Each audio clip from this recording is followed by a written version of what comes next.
Assalamualaikum warahmatullahi wabarakatuh. Selamat pagi. Perkenalkan, nama saya Johannes Ronald Eliezer Oparulian Hutagalung, Sarjana Hukum Magister Hukum dengan nomor induk mahasiswa 25010101009.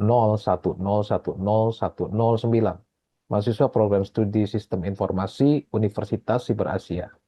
Pada kesempatan ini saya akan mempresentasikan ujian akhir semester mata kuliah dasar-dasar pemrograman yang diampu oleh Bapak Agung Riyadi, Sarjana Komputer, Magister Komputer. Presentasi ini akan menjelaskan dua aplikasi berbasis algoritma yang telah saya rancang, yaitu pertama, aplikasi kalkulator sederhana dan kedua, aplikasi sistem kelulusan mahasiswa. Baik, mari kita mulai presentasi ini. Presentasi ini terbagi menjadi dua bagian utama. Bagian pertama akan membahas aplikasi kalkulator sederhana yang mencakup demo aplikasi, penjelasan pseudocode, dan flowchart. Kemudian di bagian kedua saya akan menjelaskan aplikasi sistem kelulusan mahasiswa yang juga akan mencakup demo aplikasi, pseudocode, flowchart, serta rumus perhitungan nilai. Di akhir presentasi saya akan menyampaikan kesimpulan dari kedua aplikasi yang telah dirancang.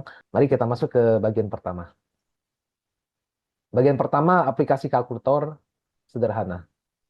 Mari kita lihat tampilan dari aplikasi kalkulator sederhana. Aplikasi ini dirancang untuk melakukan 4 operasi aritmatika dasar. Cara kerja aplikasi ini sangat sederhana. Pertama, user memasukkan bilangan pertama. Dalam contoh ini saya masukkan angka 7. Kemudian user memasukkan bilangan kedua yaitu angka 8. Setelah itu aplikasi akan menampilkan menu matematika dengan 4 pilihan operasi. Nomor 1 untuk penjumlahan, nomor 2 untuk pengurangan, nomor 3 untuk pembagian, dan nomor 4 untuk perkalian. User memilih menu sesuai operasi yang diinginkan. Di sini saya pilih nomor 4, yaitu perkalian. Dan aplikasi langsung menampilkan hasil perhitungan. Hasil perkalian 7 kali 8 sama dengan 56. Setelah hasil ditampilkan, aplikasi memberikan opsi press any key to continue, yang memungkinkan user untuk melakukan perhitungan lagi, tanpa perlu menjalankan ulang aplikasi dari awal. Ini adalah fitur looping atau pengulangan yang sangat memudahkan user. Aplikasi kalkulator ini memiliki beberapa fitur utama. Fitur pertama, 4 operasi aritmatika dasar. Aplikasi mendukung penjumlahan, pengurangan, pembagian, dan perkalian, yang merupakan operasi matematika fundamental. Fitur kedua, validasi input. Aplikasi memiliki mekanisme validasi khusus untuk mencegah pembagian dengan nol. Ini sangat penting untuk menghindari error runtime yang dapat membuat program crash atau berhenti tiba-tiba. Fitur ketiga, pengulangan atau looping. User dapat melakukan perhitungan berulang kali tanpa perlu keluar dan menjalankan aplikasi lagi. Ini meningkatkan efisiensi penggunaan. Dan fitur keempat, user-friendly interface. Tampilan menu yang jelas dan terstruktur membuat aplikasi mudah dipahami dan digunakan bahkan oleh user pemula sekalipun. Sekarang mari kita lihat bagaimana algoritma aplikasi ini bekerja melalui pseudocode. Ini adalah pseudocode dari aplikasi kalkulator bagian pertama. Pseudocode dimulai dengan pendefinisian komponen formal algoritma. Name atau nama algoritma adalah kalkulator sederhana yang merepresentasikan fungsi utama aplikasi ini. Givens adalah input yang diterima dari user, yaitu bilangan 1, bilangan 2, dan pilihan menu. Ini adalah 3 data yang harus dimasukkan oleh user. Results adalah output yang dihasilkan, yaitu variabel hasil yang berisi hasil perhitungan. Intermediates adalah variabel perantara, yaitu ulang, yang digunakan untuk mengontrol pengulangan program. Definition menunjukkan format formal algoritma. Definition menunjukkan format formal algoritma. Hasil sama dengan kalkulator sederhana dengan parameter yang telah ditentukan. Di bagian method kita mulai dengan declare untuk mendeklarasikan tipe data dari semua variabel yang digunakan. Ada 4 variabel numerik, bilangan 1, bilangan 2, pilihan menu, dan hasil, serta 1 variabel karakter ulang. Kemudian struktur repeat digunakan untuk memulai blok pengulangan.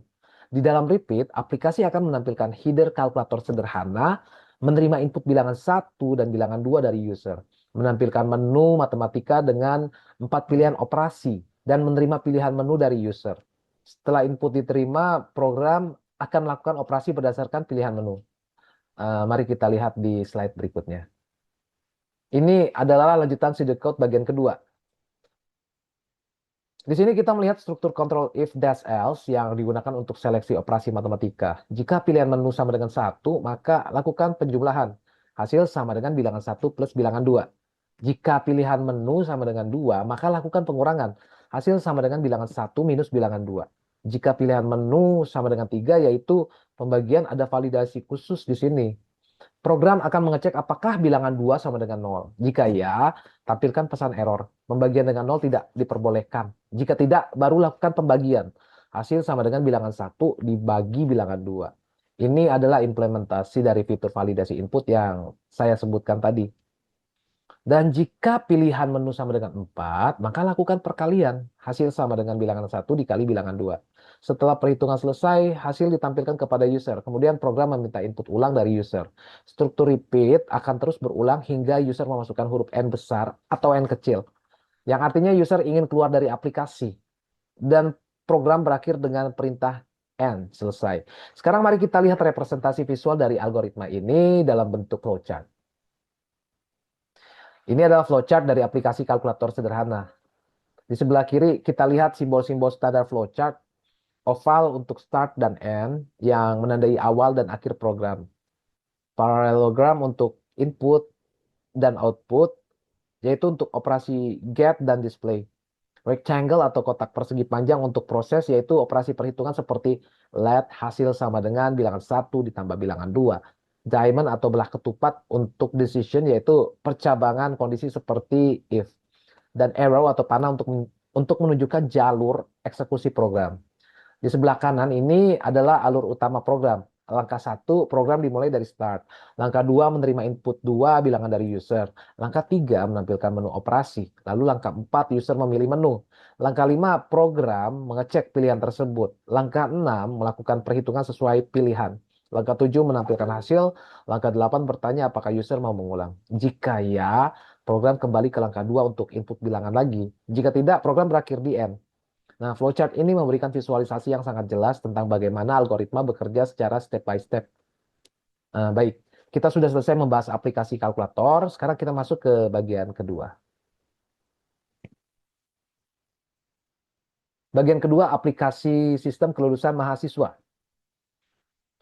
Mari kita lihat tampilan dari aplikasi sistem kelulusan mahasiswa. Aplikasi ini dirancang untuk menghitung nilai akhir mahasiswa berdasarkan komponen penilaian yang telah ditentukan. Cara kerja aplikasi, pertama, user memasukkan data identitas mahasiswa, nama mahasiswa, dalam contoh ini Budi Santoso ya, NIM atau nomor induk mahasiswa, program studi yaitu sistem informasi, dan kelas yaitu SI garis datar 1A. Kemudian user memasukkan 4 komponen nilai, nilai absen 90, nilai tugas 85, nilai UTS 80, nilai UAS 88. Setelah semua data dimasukkan, aplikasi akan menampilkan hasil. Nilai akhir yang dihitung berdasarkan formula pembobotan adalah 85,2. Nilai huruf hasil konversi adalah A. Karena nilai 85,2 berada di range nilai A, yaitu 80 ke atas. Dan status kelulusan adalah lulus.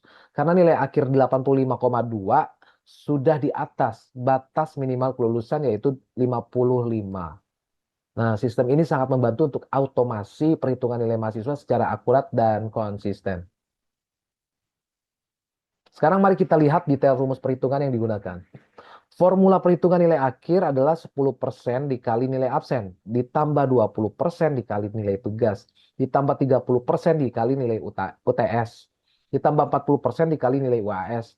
Jadi pembobotan terbesar ada di nilai UAS, yaitu 40%, yang mencerminkan bahwa ujian akhir memiliki kontribusi paling signifikan terhadap nilai akhir mahasiswa.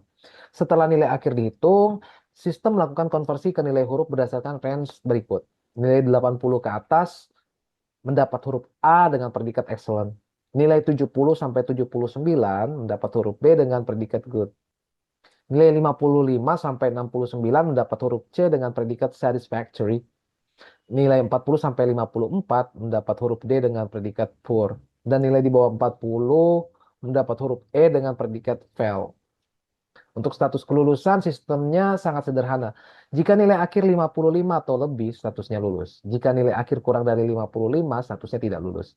Jadi, batas minimal kelulusan adalah nilai C. Sekarang mari kita lihat bagaimana ini diimplementasikan dalam pseudocode. Ini adalah pseudocode dari sistem kelulusan mahasiswa. Name algoritma adalah sistem kelulusan mahasiswa. Givens mencakup 8 variabel input, 4 data identitas, nama, NIM, prodi, dan kelas, plus 4 komponen nilai. Nilai absen, nilai tugas, nilai UTS, dan nilai UAS. Results ada 3, nilai akhir, nilai huruf, dan status kelulusan. Di bagian method, pertama kita menerima semua input dari user menggunakan get untuk 8 variabel tadi. Kemudian kita hitung nilai akhir menggunakan formula pembobotan yang sudah saya jelaskan tadi. Kemudian kita hitung nilai akhir menggunakan formula pembobotan yang sudah saya jelaskan tadi. 0,10 dikali absen, ditambah 0,20 dikali tugas, ditambah 0,30 dikali UTS, ditambah 0,40 dikali UAS. Setelah itu kita gunakan struktur if dash else bertingkat untuk konversi nilai akhir ke nilai huruf. Sistem akan mengecek secara berurutan. Apakah lebih besar sama dengan 80? Jika ya, set huruf A. Jika tidak, apakah lebih besar sama dengan 70? Jika ya, set huruf B. Jika tidak, apakah lebih besar sama dengan 55? Jika ya, set huruf C. Jika tidak, apakah lebih besar sama dengan 40? Jika ya, set huruf D. Jika semua kondisi di atas tidak terpenuhi, berarti nilai kurang dari 40. Maka set huruf E. Kemudian ada decision terpisah untuk status kelulusan. Jika akhir lebih besar sama dengan 55, maka status lulus. Jika tidak, status tidak lulus. Dan terakhir, semua hasil ditampilkan kepada user menggunakan display. Nah, sekarang mari kita lihat flowchart untuk visualisasi yang lebih jelas. Ini adalah flowchart dari sistem kelulusan mahasiswa. Di sebelah kiri kita lihat urutan input data yang sequential atau berurutan. Program akan meminta input satu persatu. Langkah 1 get nama, langkah 2 get name, langkah 3 get prodi, langkah 4 get kelas, langkah 5 get nilai absen, langkah 6 get nilai tugas, langkah 7 get nilai UTS, langkah 8 get nilai UAS. Total ada 8 input yang harus dimasukkan user secara berurutan. Di sebelah kanan kita lihat tahap proses dan decision. Tahap pertama proses. Di sini dilakukan perhitungan nilai akhir menggunakan formula pembobotan. Ini menggunakan simbol rectangle atau kotak persegi panjang.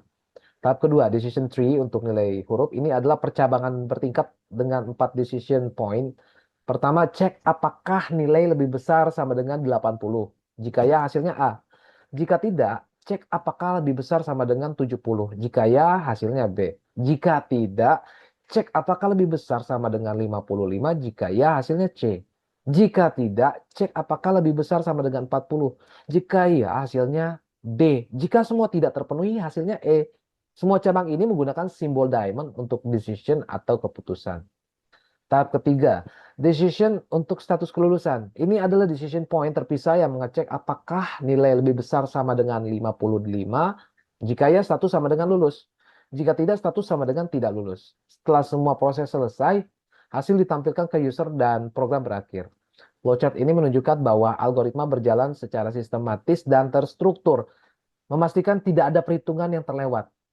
Baik, kita sudah selesai membahas kedua aplikasi. Sekarang mari kita lihat kesimpulan. Dari kedua aplikasi yang telah saya presentasikan, saya dapat menyimpulkan beberapa hal penting. Pertama, algoritma adalah fondasi yang sangat penting dalam pemrograman. Tanpa perancangan algoritma yang baik, program yang dihasilkan akan tidak efisien dan sulit di-maintain atau dipelihara. Kedua, pseudocode sangat membantu dalam merancang logika terstruktur sebelum kita mulai coding. Dengan pseudocode, kita bisa fokus pada logika dulu. Baru kemudian ke sintaks bahasa pemrograman. Ketiga, flowchart memberikan visualisasi yang jelas dan mudah dipahami. Bahkan oleh orang yang tidak terlalu paham coding, ini sangat berguna untuk dokumentasi dan komunikasi dengan tim. Dan keempat, kedua aplikasi ini masih bisa dikembangkan lebih lanjut. Misalnya kita bisa tambahkan validasi input yang lebih ketat untuk mencegah error, error handling yang komprehensif, user interface yang lebih menarik dengan GUI atau antarmuka grafis, dan bahkan integrasi dengan database untuk penyimpanan data permanen. Nah, pseudocode dari flowchart yang sudah kita buat ini bisa langsung diimplementasikan ke berbagai bahasa pemrograman seperti Python, Java, C++, atau PHP dengan modifikasi sintaks yang minimal. Ini menunjukkan bahwa pemahaman algoritma lebih penting daripada hafal sintaks bahasa pemrograman tertentu. Demikian presentasi saya mengenai aplikasi kalkulator sederhana dan aplikasi sistem kelulusan mahasiswa. Terima kasih atas perhatiannya. Saya berharap presentasi ini dapat memberikan pemahaman yang jelas tentang bagaimana algoritma, pseudocode, dan flowchart berperan penting dalam perancangan solusi komputasional. Saya Johannes Ronald Eliezer Proparulian Huta Galung, Sarjana Hukum Magister Hukum.